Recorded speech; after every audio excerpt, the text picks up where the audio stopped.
2월 3일 마태복음 7장 21절로 29절 모래 위에 지은 집입니다. 예수께서는 어제에 이어서 오늘도 그들의 결단을 촉구하시는 것이죠. 산상수훈의 설교를 들은 그들에게 거짓 선지자, 거짓 제자가 될래? 라고 그들에게 추궁하시는 것이죠. 너희는 내 아버지 뜻을 순종하고 그 아버지의 뜻대로 행하는 자로 살아갈 것이냐? 아니면 너 자신도 스스로 속아 선지자 노릇을 하며 계속 그렇게 살 것이냐? 또는 그들을 쫓을 것이냐? 라고 추궁하시는 것이죠. 그리고 또한 반석과 모래 위에 각각 집을 짓는 자로 비유하십니다. 지혜로운 자와 어리석은 자의 예를 드시는 것이죠. 그 삶의 기초를 어디에 둘 것인가? 또 역시 추궁하시는 것입니다. 이러한 예수님의 가르침은 너무도 권위가 있어 듣는 자들을 놀래키고 있는 것이죠. 그러나 그들이 놀라는 것이 중요한 것이 아니라 그들이 결단하는 것이 중요한 것이죠. 먼저 거짓 제자들에게 경고하시는 말씀을 읽겠습니다. 21절부터 읽겠습니다.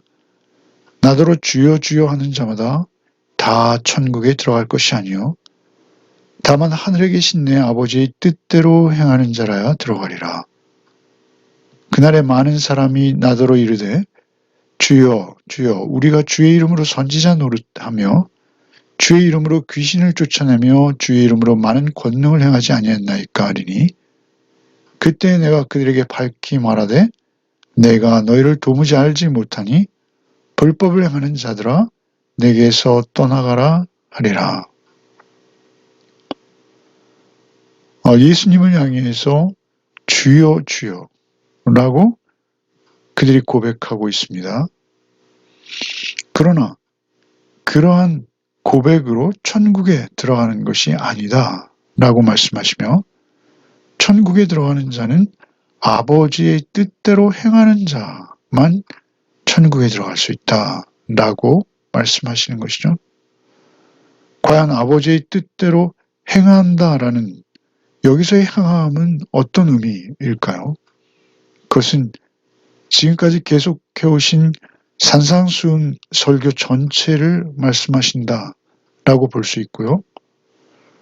또 지난 주일날 우리가 말씀을 나누었습니다만 그것은 더 나은 의, 즉 바리새인과 서기관들이 자기의 의를 쌓아가고 있는데 그것이 아니라 더 나은 의, 곧 주께로부터 받는 의롭다함을 얻는 그 의, 그 복음을 믿음으로 행함이 아니라 그의 존재가 바뀌어져서 그의 모든 행함의 의도와 동기조차 하나님의 뜻에 온전히 합한 상태.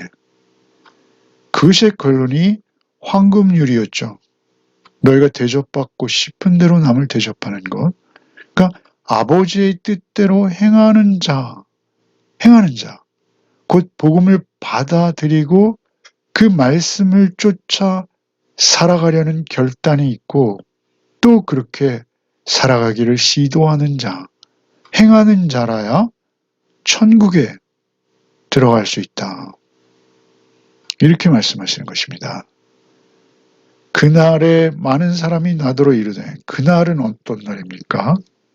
예수께서 다시 오시는 날이죠. 그날은 심판의 날입니다. 그날에 많은 사람이 이르되 주여 주여 우리가 주의 이름으로 선지자 노릇 귀신을 쫓아내며 권능을 행하지 아니했나이까. 그러니까 그들이 천국에 들어오는 것이 거절된 것이죠. 그 거절된 것에 대해서 너무나 놀라는 것이죠. 그리고 항의하는 것이죠. 그 항의하는 내용이 무엇입니까? 내가 이 땅에 있을 때 선지자 노릇, 귀신을 쫓아내고 권능을 행하지 않았습니까? 그것도 주의 이름으로 모두 행한 것 아닙니까? 라고 항의하는 것이죠. 그런데 놀랍게도 주께서는 그들의 항의에 이런 지하에 거절하십니다. 내가 너희를 알지 못한다. 알지도 못한다. 이것은 충격적인 반응이죠. 그들도 스스로 속고 있었던 것입니다. 나만큼은 천국에 들어갈 수 있다라고 확신하고 있었던 것이죠. 그래서 그들은 깜짝 놀랄 수밖에 없는 것이죠. 예수의 이름으로 선지자 노릇을 했다는 것은 무엇이죠? 선지자의 사역은 무엇입니까? 예언입니다. 예언. 오늘날로 하면 설교자였다는 것이죠. 귀신을 쫓아냈어요. 축귀를 행했습니다. 그리고 권능을 행했대요.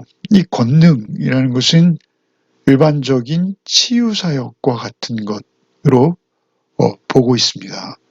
그러니까 예언을 하고 설교를 하고 귀신을 쫓아내며 많은 사람들을 치유하는 일에 자기가 쓰임받았다라는 것이죠. 그런데 이러한 행위, 곧 이러한 일들로는 구원에 합당하지 않다는 것입니다. 이러한 일들이 구원의 조건이 될 수 없다라는 것입니다. 구원의 조건은 무엇입니까? 내가 너희를 알아야 된다라는 것이죠. 23절에 내가 너희를 도무지 알지 못하니 불법을 행하는 자들아 내게서 떠나가라. 그들이 했던 모든 것들이 불법을 행한 것이 되고 만 것이죠. 왜 그렇습니까? 예언을 하고 축기를 하고 치유를 했지만 그 모든 것들의 동기가, 의도가 자신의 이기적인 목표를 이루는 것이었다라는 것이죠. 사람을 많이 모으고 그리고 그들에게 설교하고 심지어는 귀신을 쫓아내고 치유의 사역을 한다 할지라도 그가 하나님 앞에서 개인적으로 어떠한 모습으로 서 있느냐가 더 중요하다라는 것입니다. 그가 진실로 주님 앞에 구원받은 자로서 겸손히 무릎 꿇고 주님의 은혜에 감사할 양으로 자신의 힘과 능력이 아니라 오직 주의 은혜 안에서 그의 삶을 살아내야 했었다라는 것이죠. 내가 너희를 도무지 알지 못한다라고 말씀하시는 이유는 무엇입니까? 안다라는 것은 지식의 문제가 아니에요. 이것은 관계의 문제요, 교제의 문제인 것입니다. 예수 그리스도와의 인격적인 사귐, 곧 말씀을 통해서 생생한 주의 음성을 듣고 그 대속의 은혜 안에서 철저히 자기를 부인하고 구원받은 하나님의 임재의식 앞에서 살아가는 자, 그 삶의 태도가 우선한다라는 것이죠. 그것이 구원이라는 것입니다. 그러한 동기와 그러한 은혜 안에서 행하지 않은 것들은 다 불법이라고 하는 것이죠. 선지자 노릇을 하고 귀신을 쫓아내고 권능을 행하는 것, 악한 귀신도 흉내낼 수 있다라는 것이죠. 그 행위 자체는. 뿐만 아니라 하나님께서는요, 악한 자일지라도 하나님께서 사용하십니다. 심지어는 그 악한 자를 통해서 하나님의 일을 이루시는 경우가 성경에는 얼마나 많습니까?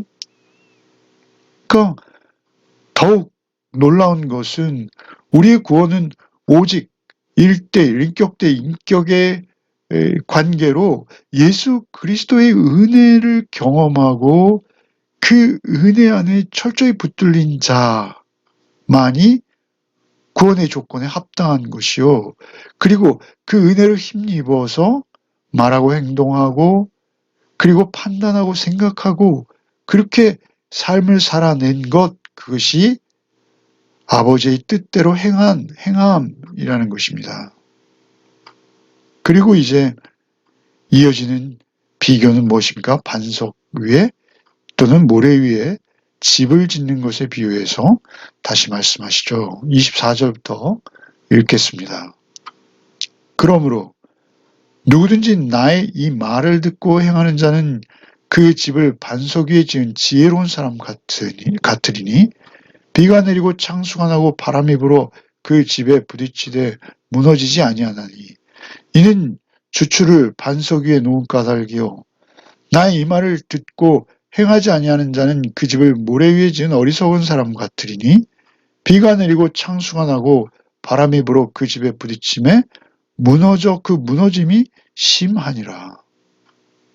예수님께서는 이제 반석 위에 집을 짓는 자와 모래 위에 집을 짓는 자를 비교하시는 것이죠.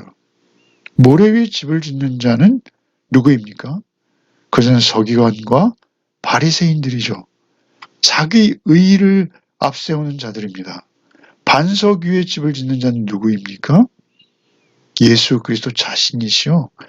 또 예수 그리스도의 그 구원의 은혜에 붙들린 자로 그 삶을 예수와 인격적 교제 안에서 예수님과 동행하는 삶을 살아내는 자가 반석 위에 집을 지은 자라는 것이죠.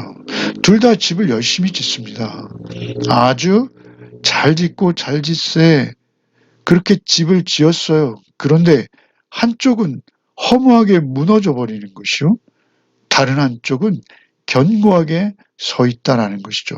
비가 내리고 창수가 나고 바람이 분다라는 것은 세상살이 중에서의 어떤 위기 또는 험난한 삶 이런 것으로 볼 수도 있고요. 그리고 좀 더 나가면 결국 하나님의 심판대 앞에 서는 것으로 비유할 수 있는 것이죠. 주초를 깊이 파는 것은 중요하다라는 것이죠. 고대 근동의 유물들을 고고학자들이 발굴할 때 말이죠. 그 유물들 중에는 모래를 깊이 파면 안반층이 나온다고 합니다. 그 안반층에다가 기둥을 세우는 그러한 건축물들이 있다는 것이죠. 그러한 건축물들은 흔들리지 않고 그 자리를 지켜내는 경우가 있다라는 것이죠. 중요한 것은 산상수훈 전체의 말씀을 예수 그리스도의 음성으로 듣고 그 음성에 순종해서 그 말씀이 육신이 되어서 우리 가운데 오시고 나와 동행하시는 예수 그리스도 안에서 그 삶을 살아내는 것, 그것이 반석 위에 지혜롭게 집을 짓는 자라는 것이죠. 그런가 하면 서기관과 바리새인들, 그들을 따르는 자들, 그들의 그 교훈, 그들이 가르치는 가르침 위에 집을 짓게 되면 그것은 다 쓸데없는 짓이라는 것입니다. 그러니까 너희들의 삶을 어디에 쌓을래? 이렇게 추궁하시는 것이죠. 대부분 우리는 설교를 맺을 때 그렇게 결단을 요구하는 경우가 많이 있죠. 예수께서는 지금 산상순 5장, 6장, 7장에 이어지는 긴 설교의 결론 부분을 말씀하고 계신 거예요. 마지막 말씀을 주시는 거예요. 너희들의 삶을 어디에 굳건한 반석인 나에게 너희의 생명을 세울 것이냐? 너희의 삶을 세울 것이냐? 아니면 너희가 지금 누리고 있는 그 얄팍한 삶의 즐거운 편리성, 그리고 이 생에서의 그들의 인정, 이런 것 위에 너희의 삶을 쌓을래. 그것은 폭풍과 오고, 그리고 마지막 심판이 오면 다 무너질 것이요. 너무도 헛된 것들일 수밖에 없다라고 말씀하시는 것이죠. 그리고 이제 마지막 그들의 반응을 기록하고 있습니다. 28절과 29절을 읽겠습니다. 예수께서 이 말씀을 마치심에 무리들이 그의 가르치심에 놀라니 이는 그 가르치시는 것이 권위 있는 자와 같고 그들의 서기관들과 같이 아니함이로라. 놀랬다라고 하죠. 그들이 크게 놀라는 것이죠. 왜 그렇습니까? 그 놀라는 이유는 그 권위 있는 자와 결코 그들의 서기관과 같지 않았다라는 것이죠.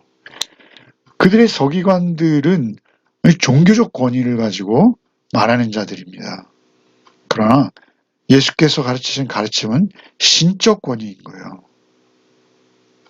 서기관과 바리새인은 살인하지 말라라고 말하고 그리고 살인만 안 했으면 되는 거예요. 그러나 예수께서는 미워하지도 말라. 살인의 동기가 되어지는 그 마음을 들여다보고 계시는 것이죠. 이것은 서기관과 바리새인은 모세로부터 하나님의 말씀을 받은 것이고요. 그러나 지금 말씀하시는 분은 그 모세에게 율법을 주신 하나님 자신이시다라는 것이죠. 말씀이 육신이 되어서 오신 하나님이 우리 주 예수 그리스도이십니다. 그래서 그 권위는 세상적 종교적 권위와는 비교할 수 없는 하나님의 권위, 신적 권위로 말씀하시는 것이다라는 것이죠. 우리가 하나님의 말씀을 대할 때 특별히 산상수훈의 말씀을 읽을 때 주의 음성을 들으시는 복이 있으셔야 할 줄 믿습니다. 마지막 결단을 요구하면서 추상같이 중립지대는 없다라고 말씀하시는 것이죠. 어느 쪽에 설 것인지 너희들이 결단하라 라고 말씀하십니다. 오늘도 오직 주 안에서 하루의 삶을 살아내는 복이 저와 여러분에게 있기를 바랍니다. 기도하시겠습니다. 주님 감사합니다. 오직 우리 주 예수 그리스도 반석 되신 주님과 온전히 오늘도 동행하는 한날이 되게 하여 주옵소서. 오직 주의 말씀이 그런가 하여 그 말씀을 묵상할 때 우리 인생과 삶이 오직 주의 말씀 안에 있음만이 영원한 가치요 보람인 것을 알게 하시고 이 땅에서 우리의 얄팍한 욕심과 우리의 쾌락을 위해서 우리의 안일함을 위해서 우리가 하나님의 말씀을 저버리지 않도록 주여 우리를 긍휼히 여겨 주옵소서. 오직 오늘도 주의 은혜를 쫓아 주와 온전한 동행을 이루되 말씀이 육신이 되신 예수 그리스도의 음성 쫓아 살아내는 하루 한날 되게 하여 주옵소서. 예수 그리스도의 이름 받들어 기도하옵나이다. 아멘.